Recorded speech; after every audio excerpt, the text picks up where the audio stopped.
ये देश के लिए दुख की घड़ी है। हमने पूरे देश से अलग अलग स्थानों से अपने देशवासियों को खोया है और आतंकवादियों ने जो संदेश दिया है, आतंकवादियों ने जो दिया जलाने का काम किया है, उसमें तेल डालने का काम भारतीय जनता पार्टी के लोगों ने किया। जिस तरीके से सोशल मीडिया के हैंडल्स पे उन्होंने कहा कि धर्म देखा जाति नहीं, वहां एक कश्मीरी मुसलमान शहीद हुआ, वहां बेंगलोर का मुसलमान शहीद हुआ, वहां हर भारतीय शहीद हुआ है। जो 28 परिवार ने अपने परिवारजनों को खोया है वो सब भारतीय थे, ना उनकी धर्म था ना उनकी जाति थी, लेकिन भारतीय जनता पार्टी ने भी वहां अपना धार्मिक कार्ड खेलने का कोशिश करी है। यह बड़ा दुखद पल है। यहां जब सबको एक साथ खड़ा होना चाहिए, यह राजनीतिक, आपने कहा पुनीत भाई राजनीतिक बातें नहीं होंगी, यह राजनीतिक इच्छा शक्ति सबसे पहले जरूरी है। हमारी फोर्सेस को राजनीतिक इच्छा शक्ति के हिसाब से ही तो चलाया जाएगा। जो सरकार है उसने अपनी हर राजनीतिक इच्छा शक्ति पूरी करी, धारा 370 हटाने के नाम पे हर वो काम किया। पूर्व मुख्यमंत्रियों को, सांसदों को हाउस अरेस्ट करके रखा कश्मीर के अंदर, कश्मीरियों से कोई सलाह मशवरा ना करके अपना हर एक निर्णय तो वहां पे लोगों के ऊपर रखा। लेकिन फिर भी लगातार हम देख रहे हैं हमारे फोर्सेस के लोग शहीद हो रहे हैं। और अब पर्यटकों पर हमला होना और पर्यटकों पर हमला करके उनका यह संदेश देना कि आपका धर्म क्या है, आप ये काम करके दिखाइए। उन्होंने संदेश दिया, लेकिन भारतीय जनता पार्टी ने उसी दिए में तेल डालने का काम किया। जो आग वो आतंकवादी लगाना चाहते थे, जो गोली आतंकवादियों ने चलाई, उस गोली का हिस्सा भी भारतीय जनता पार्टी। लेकिन क्या यश भाई आप इस बात को खारिज कर सकते हैं?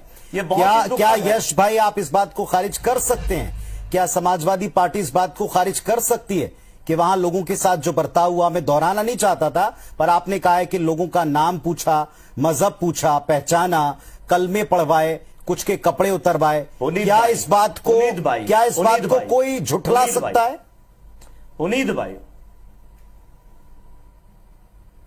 इसको बिल्कुल नहीं झुठला सकते, लेकिन आतंकवादियों का जो मकसद था वो पूरा कर रही है भारतीय जनता पार्टी। जब सोशल मीडिया पे, अपने ऑफिशियल सोशल मीडिया पे इस तरीके की बातों को आगे बढ़ाती है, इन बातों को नजरअंदाज करके हम सबको एकता के साथ एक साथ खड़े होने की जरूरत है। लेकिन अगर हम वही गोली दाग रहे हैं तो जो आतंकवादियों ने किया वही भारतीय जनता पार्टी कर रही है। दोनों एक ही तरीके से दिख रहे हैं। वैसे ये बात तो संदेश को देकर के, और ये बात यश जी भी जानती होंगे और समाजवादी पार्टी भी जानती होगी। चाहिए, मैं पुनीत भाई बिल्कुल नहीं मानता। मेरी बात तो सुन लीजिए, आप मेरी बात पूरी हो जाने दीजिए, मेरा निवेदन है जी। कहिए भाई, भारतीय जनता पार्टी की इच्छा शक्ति क्या है? यहां मैं बिल्कुल नहीं मानता कि आर्मी का इंटेलिजेंस फेलियर है। यहां इनपुट्स मिले होंगे, लेकिन इच्छा शक्ति, जहां 25 लाख पर्यटक पिछले साल पहुंचा, जहां अभी 3 महीने में लगभग 5.5 लाख पर्यटक पहुंच गया, अभी गर्मियों की छुट्टी शुरू नहीं थी स्कूलों की, वहां पे एक भी सिक्योरिटी फोर्सेस का आदमी नहीं होना, यह राजनीतिक इच्छा शक्ति भारतीय जनता पार्टी। ये बात आपने जो पूछी है इस पर मैं पहले ही सवाल कर चुका हूं। अब जरा पैनल की विशालता को समझिए और टाइम को आप थोड़ा सा देखिए, अपने प्रिसाइज रखिए कमेंट, ताकि मैं सबसे उत्तर ले सकूं आपकी बातों के। आपने 2 बातें की। एक, आपने कहा कि बीजेपी ने एक कमेंट करके उसको राजनीतिक रंग देने की कोशिश की, मंसूबा आतंकियों का आगे बढ़ा दिया, पूरा कर दिया। इच्छा शक्ति का आपने दूसरा जिक्र इसमें छेड़ा। लैब्स की बात आपने की, लैब्स पर मैंने पहले सवाल पूछा। यश भारती जी, पुनीत भाई, राजनीतिक इच्छा शक्ति का भी मैंने सवाल उठाया कि वहां पे सिक्योरिटी लैब्स क्यों रहा, वहां पे कोई भी फोर्स का व्यक्ति क्यों नहीं था। जहां 25 लाख पर्यटक पिछले साल आए, अभी 3 महीने फर्स्ट क्वार्टर में ही लगभग 5.5 लाख लोग पहुंच गए, वहां फोर्स का आदमी क्यों नहीं था? यही राजनीतिक इच्छा शक्ति तो दिखाता है, भारतीय जनता पार्टी की लापरवाही दिखाता है कि जहां इतने बड़ी तादाद में लोग इकट्ठे होते हैं, आम जगह पे भी, वहां तो आतंकवादी क्षेत्र है ही, लेकिन आम जगह पे भी फोर्सेस के लोग होते हैं पूरे देश भर में, लेकिन वहां क्यों नहीं थे? पुनीत जी, बराबर हमारे युवा विधायक रिकेश जी बात कह रहे हैं कि बहुत सारी मीटिंग्स चल रही हैं, अमित शाह जी बहुत सारी मीटिंग्स कर रहे हैं, प्रधानमंत्री कार्यालय में बहुत मीटिंग चल रही है, हाई लेवल मीटिंग चल रही है। इस हाई लेवल मीटिंग्स में जो जम्मू कश्मीर से एयर टैरिफ का जो रेट है वो दुगना और तिगुना हो गया है, क्या संज्ञान में नहीं आया भारतीय जनता पार्टी की सरकार में?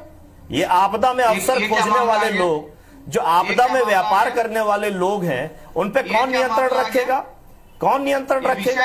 दूसरी बात, थोड़ा सा आपको लगता है आप मुद्दे पर बार बात कह रहे हैं यश जी, आप मुद्दे पर हैं, आपको लगता है आज इस बात, मैं बिल्कुल मुद्दे पे हूं। जो अभी भी इस बात का जिक्र, पुनीत जी, जो अभी भी पर्यटक वहां पे हैं, जो अभी भी पर्यटक वहां पे हैं, पुनीत जी अभी भी वहां जो पर्यटक हैं उनके जान माल और घर वापसी सुरक्षित होनी चाहिए कि नहीं होनी चाहिए? अगर एयर टैरिफ दुगना तिगना किराया उससे वसूला जा रहा है तो ये किसकी सरकार की जिम्मेदारी है? ये किसकी सरकार की जिम्मेदारी है? मैं बिल्कुल डिबेट पे हूं। जो हाई लेवल मीटिंग्स केंद्र सरकार कर रही है उसके रहते हुए ये सब चीजें कैसे संभव हो पा रही है? ये आपदा में अवसर खोजने वाले लोगों पर नियंत्रण नहीं है भारतीय जनता पार्टी की सरकार का। न्यूज़ पे बात नहीं करना चाहिए। आप बताइए, पूरे लोग जितने लोग भी पर्यटक वहां पे हैं उनको वापस लाने की तैयारी जो है केंद्र सरकार कर रही है। और कहा किससे कौन सा पैसा लिया, क्यों, कौन से एयर का पैसा किससे लिया जा रहा है? ये देखिए, फालतू की बातें नहीं होनी चाहिए डिबेट पे। आप गंभीरता के साथ बात कीजिए। और मुझे ऐसा लगता है, अरे फालतू की बातें नहीं, सारी चीजें ऑनलाइन है। रिकेश जी, आप युवा विधायक हैं, युवा बन के बात कीजिए, ऑनलाइन देखिए, अभी चेक कीजिए टैरिफ क्या रेट है उसका, क्या रेट है जम्मू कश्मीर से वापस आने का पूरे देश भर के अंदर।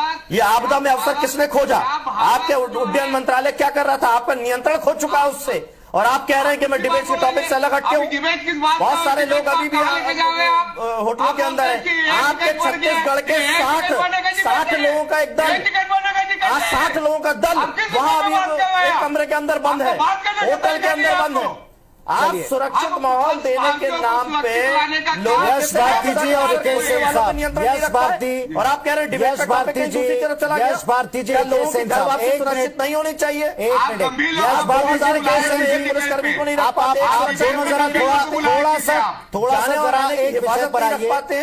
एक मिनट, आपने ठीक है अपनी चिंता प्रकट कर दी ना। और या जसबीर सिंह साहब, मैं आपसे भाई मैंने सवाल किया, आपने सवाल उठाया, जवाब देना या नहीं देना, मुनीत भाई, मैंने जो जवाब वो देंगे उसका निर्णय जनता को करने दें। उन्होंने आप स्वयं निर्णायक राजनीति, मैं ये कह रहा हूँ भारतीय जनता पार्टी। एक मिनट यस जी, सुनिए भी ना, आप निर्णायक ना बने। आपने सवाल उठाया, उनके जवाब से संतुष्ट जनता नहीं होगी तो सच्चाई वो भोग रही है, देख रही, वो जानेगी, वो समझ जाएगी। आपने क्या डिबेट सेट के लिए मैं इस प्रकट चिंता पे आ रहा हूँ, लेकिन आज दो बड़े और सवाल है यस जी, यस जी, दो और बड़े सवालों को सुन तो लीजिए। जो लोग अभी जम्मू कश्मीर में हैं, जो घर वापस आएंगे, आप कितनी बार दोहराएंगे? आज हमने देखा जिस तरीके से आप कितनी बार दोहराएंगे? आपकी बात मैंने सुनवा दी लोगों को करके, जरा मूल मुद्दे पर और दूसरे मुद्दे पर परिवार को दूसरी जगह रखा।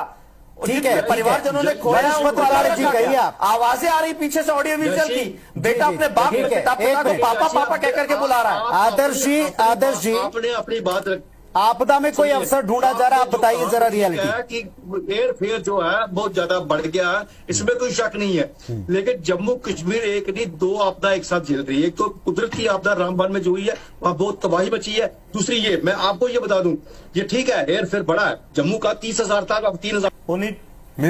पूरा देश एक साथ है, कड़े फैसले लेने की आवश्यकता है, देश के नागरिकों की सुरक्षा की आवश्यकता है। उसके लिए राजनीतिक इच्छा शक्ति भारतीय जनता पार्टी को दिखानी है। सत्ता सरकार हरि दुबे साहब, अब इसकी प्लानिंग हो चली, हम ये माने पड़ेंगे, जो ऑल पार्टी मीटिंग्स की प्लानिंग हो चली है, माध्यमों से उनको सबको एक साथ लेके चलना पड़ेगा।